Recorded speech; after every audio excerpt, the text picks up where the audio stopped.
আমাৰ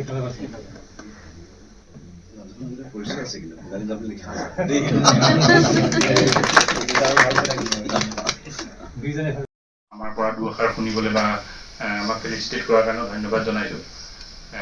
মেইনলি মই এনেই মোৰ চমুকৈ ক'ব হ'লে মোৰ এনেই আচল ঘৰ দেৰগাঁও, আৰু কিন্তু মই 2011 পৰা প্ৰায় গুৱাহাটী মানে ফেমিলি গুৱাহাটীত আছে, আৰু মই বিভিন্ন জেগাত NIT শিলচৰত মই ইলেক্ট্ৰিকেল ইঞ্জিনিয়াৰিং কৰিলোঁ 2017।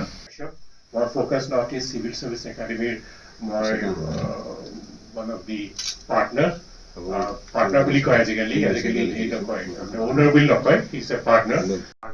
সেই কামটো কৰি থাকোঁতে আমাৰ মনত পৰিলে আমি কিছুমান মেণ্টৰিং কৰিব লাগে, যাতে বিভিন্ন ধৰণৰ ল'ৰা ছোৱালীবিলাকে নিজৰ নিজৰ পৰীক্ষাবিলাক দিবলৈ যায়, কিন্তু তেওঁলোকে পঢ়িবতো চবেই পাৰে, কিন্তু মেণ্টৰিংটো পোৱা নাছিলে। চ' আমি সেই মেণ্টৰিংটোত বেছি জোৰ দিছিলোঁ, আৰু জোৰ দিওঁতে মই বহিয়ে কৈছোঁ দেই।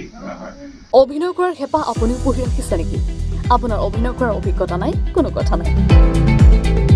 আপোনাৰ বাবে আহিছে সোণালী সুযোগ।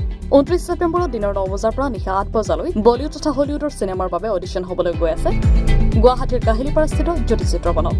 5 বছৰ বয়সৰ পৰা 17 বছৰ ব্যক্তিয়ে কৰিব পাৰিব অংশগ্ৰহণ।